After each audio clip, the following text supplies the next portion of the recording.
when you become personal, then the mind activity becomes virile. Can you remain empty, neutral, detached, you see? And you must carry this exercise on for half an hour.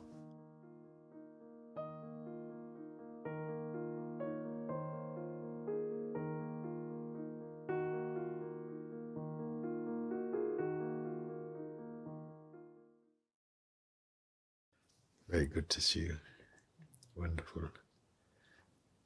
I feel there's quite a raging fire come, and it really, from time to time, it comes up like that. And I feel it's time now for Sangha to make another leap, and not another of many more kind of leaps. I feel that there's something quite powerful and very immediate, very potent for those who accept this invitation, actually. I see no reason why anyone should not accept it. So those of you who have begun to take this invitation on will quickly see, and if I can put it in very simple terms, it's asking you to sit by yourself and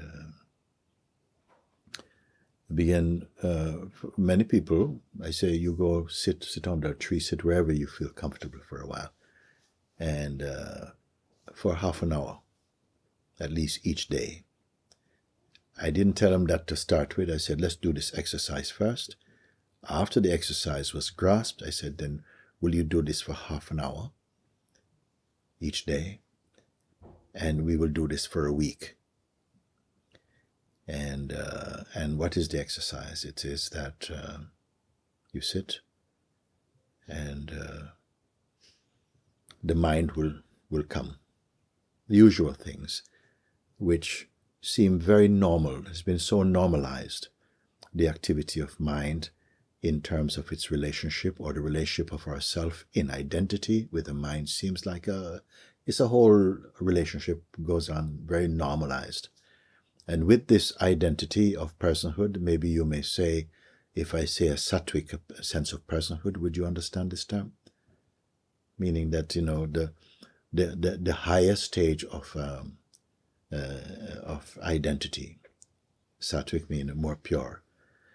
Why I make this distinction is because the person is still a sort of separate sense, a separate autonomy, an identity, personal identity. You may hear me use sometimes the word ego. I find them very synonymous, actually. Because normally when we say ego, we think it's a behavior. Ego is not necessarily or restricted to only behavior.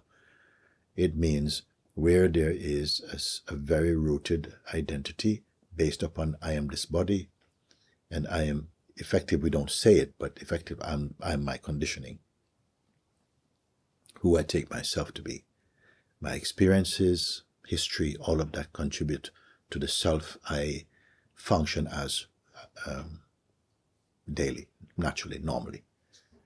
But here when I ask, could you sit and try to be just by yourself, let the mind run, let things, don't try to police your thinking, just let it run.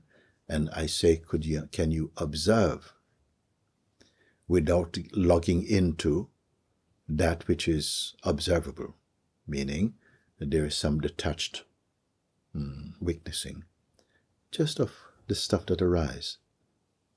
And when I say this, I want to clarify even further that it's not about watching like you watch a movie. You're paying attention, you're not following a story, but more like a panoramic overview of what's coming up in mind as thought and sensations.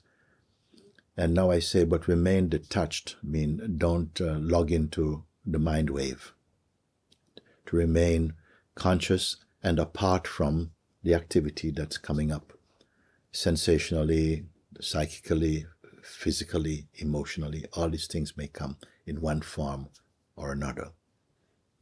And that play is going on the screen of the mind.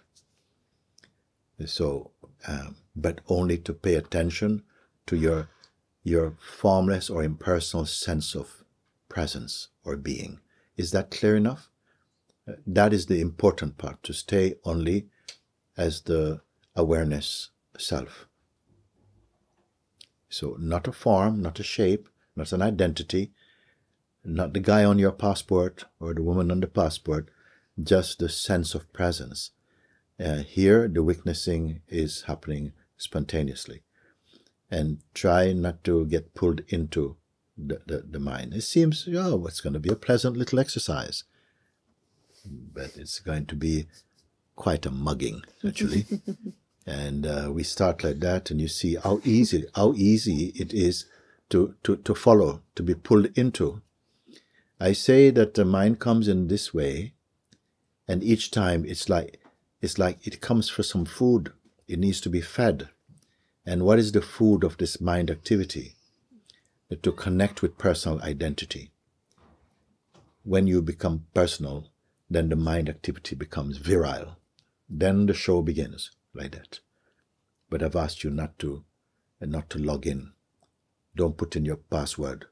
Simply just observe with detachment and keep your sense of presence, impersonal presence, where observing of the mind activity in the world is happening, and just pay attention. Don't hide. Don't close your eyes. Even if closed eyes, mind is still going to go on.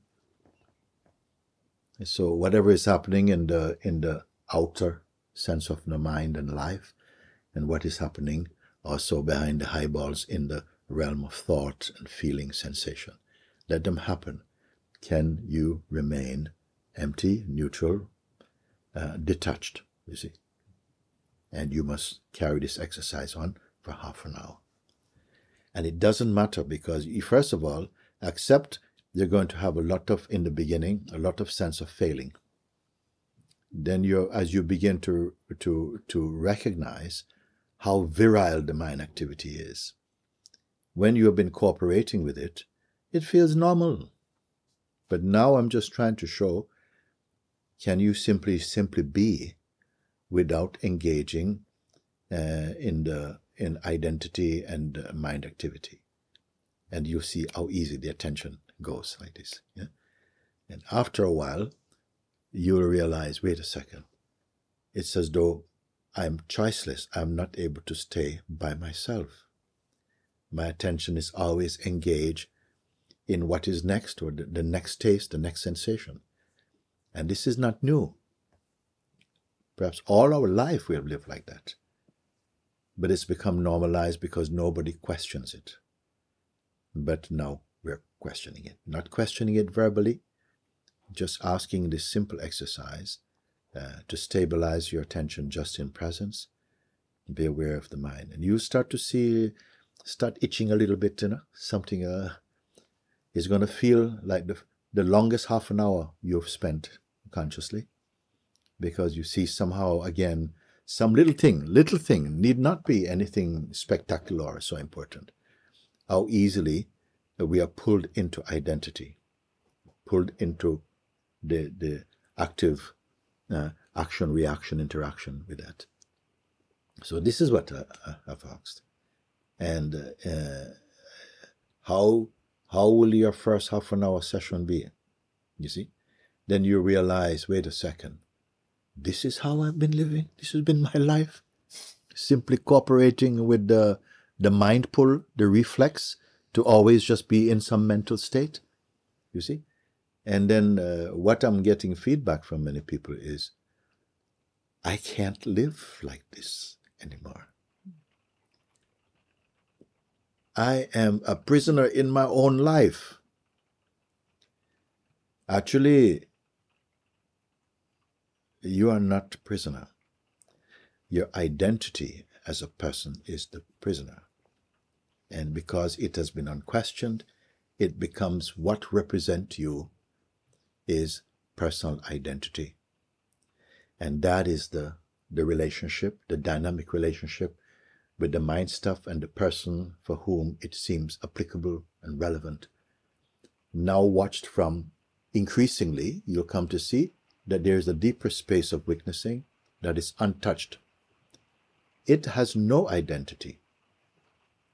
It is pure consciousness itself. And it is always here. The fact that you are aware that you exist is because of this root consciousness. But from the consciousness takes the form of the person by accepting I am the body, which is the instrument through which consciousness can enjoy or taste experiencing. And the belief, okay, I am the one, I want, I don't want, I like, this is not good, this is bad, I am this, I am, all of these are mental formations. They have no reality by themselves. This is why you may have heard me say there's one earth, but there are billions of worlds, each world being a psychological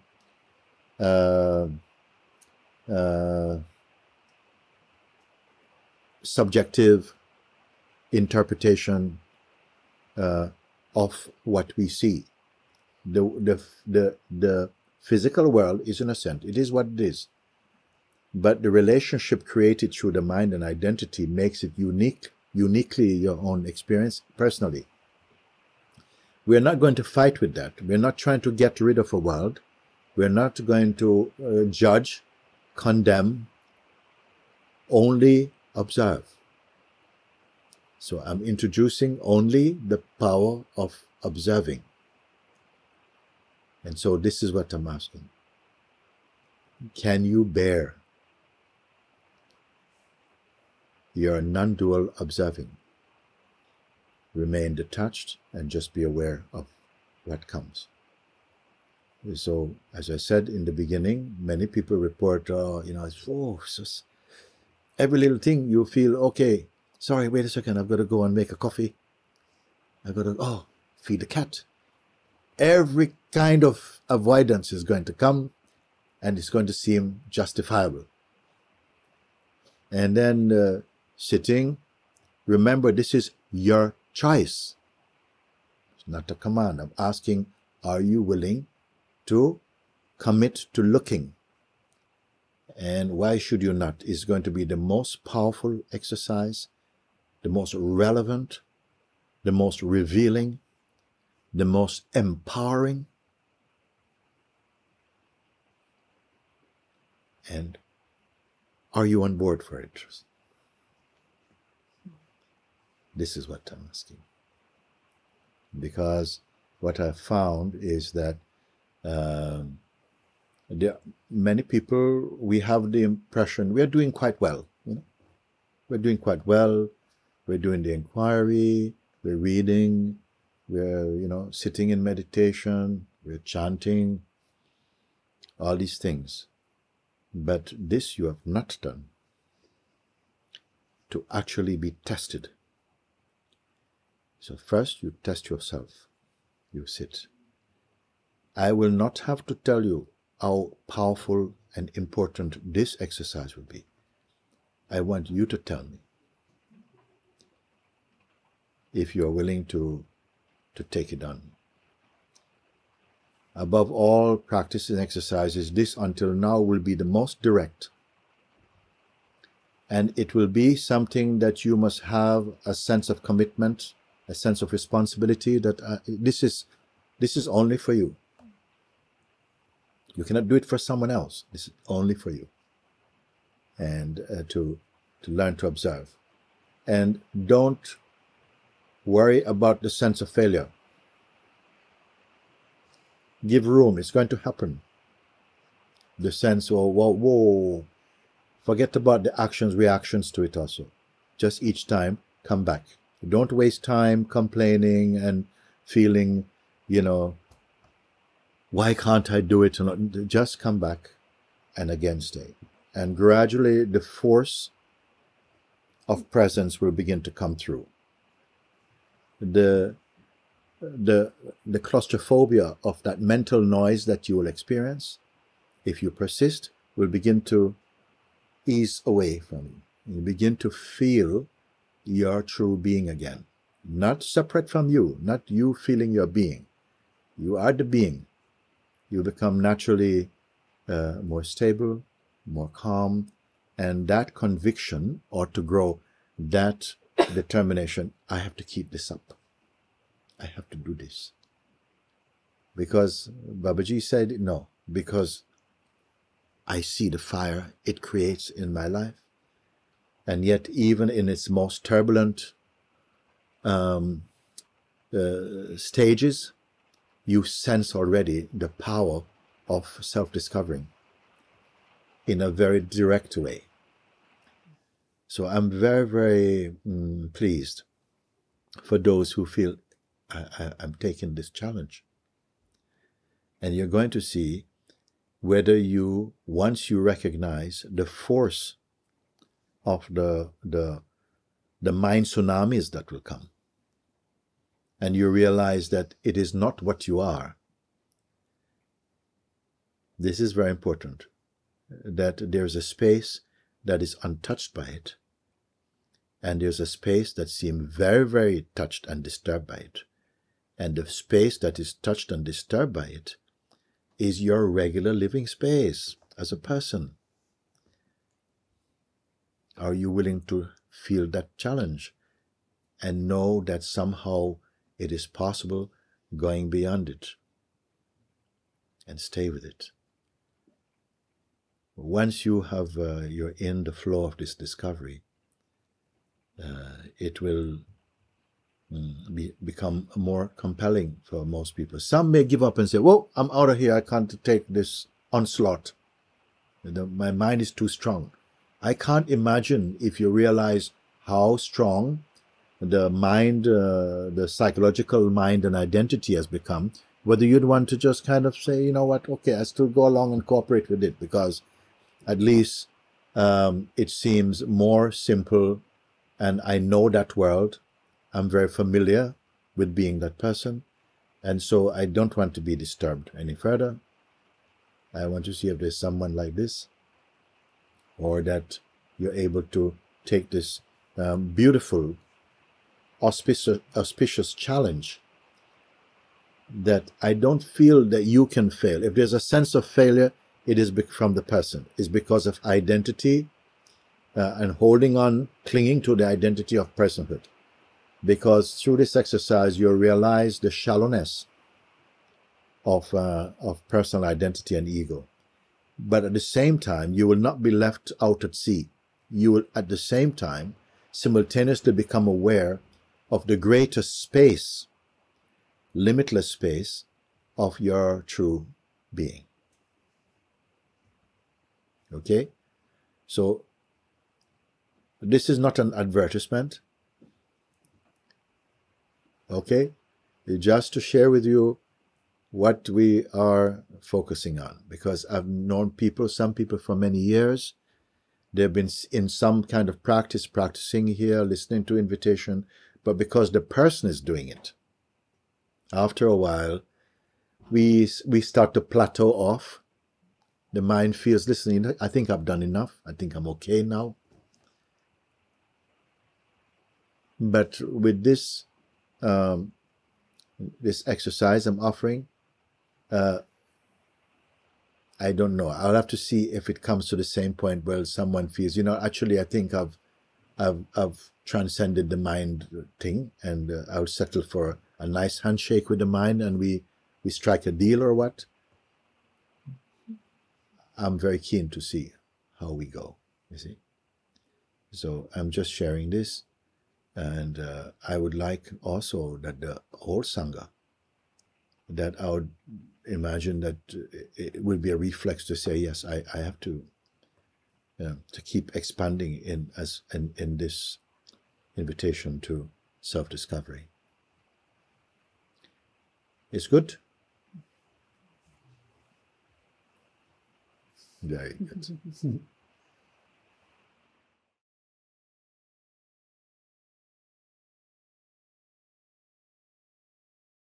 I just want to say, I have started to sit. I've started with 20 minutes. Yes. And it's like an octopus and its tentacles. And I'm seeing the octopus's tentacles, and it's pulling here and it's pulling there. and it's coming back again. Mm-hmm. And I didn't realize how much stuff there is until you really try and sit quietly and Yes. and avoid it and get past it. And Yes. even the littlest of what we would call stupid thing Yes. just wants to pick.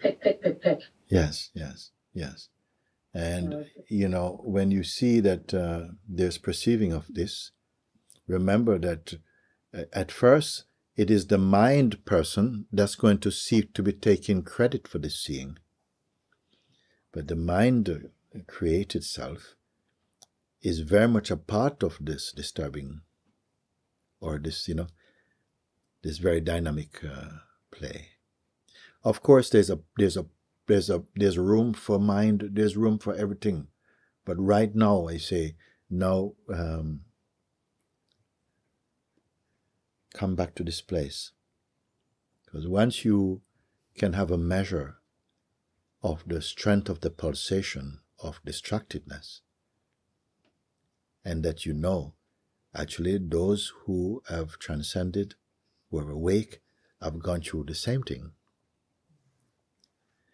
And now, in our time, this is very direct. Yeah. It's very direct, very immediate.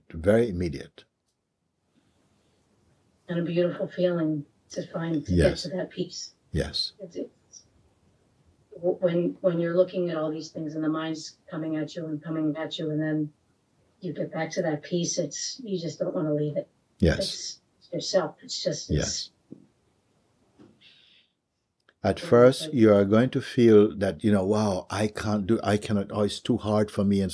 And still, this is still what I call the sattvic self, the sattvic person, the one who is in the role of the seeker right now. The one on the journey of self-discovery is still half-half, someplace in the phenomenal identity mixed with consciousness, is acting as the seeker. So when you feel the pull of identity and the crowd that comes up in the mind, it's as though you put your foot in an ant nest and all of this is going. And the one that feels under pressure is your person. It is not the beingness. The beingness provides the light and the power. It is the authority. But it is not the one busy trying to put out fires. First, you'll include, remember I've been saying recently, that all the pain and the suffering and the sufferer are like two sides of one coin. Why I said like this? The self is not a coin. So when I say the feeling at first is that this is really difficult, it's very hard to keep focus, it's a mixture coming from person and presence is giving this feedback. But at the same time, there's this inner quality like a deep promise, a kind of a growing certitude in you. I'm crossing over. I gave example like if you had a big stone that you had to turn over on its back. The first part to get it up to that point is feel like a lot of work just to get it. And once it reaches a certain place, it tilts over, then it becomes easier. So it's going to feel as though you are lifting up something. Just staying put and try to witness without becoming involved. Gradually, don't zoom in on any particular activity of the mind. More zoom out and take more of a kind of panoramic field. Sometimes, naturally, a focus is going to go towards something. Wherever the focus goes, it is always personal. And you'll feel the heat of that is there. And you'll hear me telling you, okay, just let that run. It doesn't need your help. Just observe. And don't get involved in it. More, be very conscious to be one with just that neutral witnessing. And so in the early stages, the force of distractedness will come.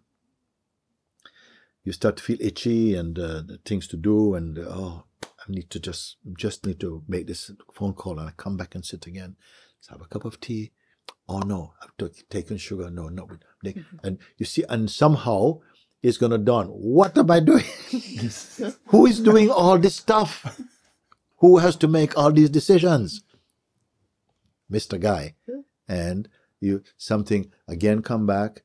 Stop feeling, oh, why is this happening? Don't lament. No time for lamenting. Just come back again. Keep looking. And gradually the force to remain neutral or empty, not by covering your eyes or blurring the senses, but just being very sober, but hold on to the beingness. It is there anyway. The beingness never went away. It's just because of this distractedness that then went into the shape of person, and then the person create the world with the mind. And you're simply watching this. So we don't have to give up something, give up your job, give up family, nothing like this. It's not necessary. Just you come back to yourself, and your world will come into focus in a natural way. Okay? So I feel that this is the best way I could have spent this short time to share this, and thank you for your attention on it. Very good. Very good. And bless each one for this stage in our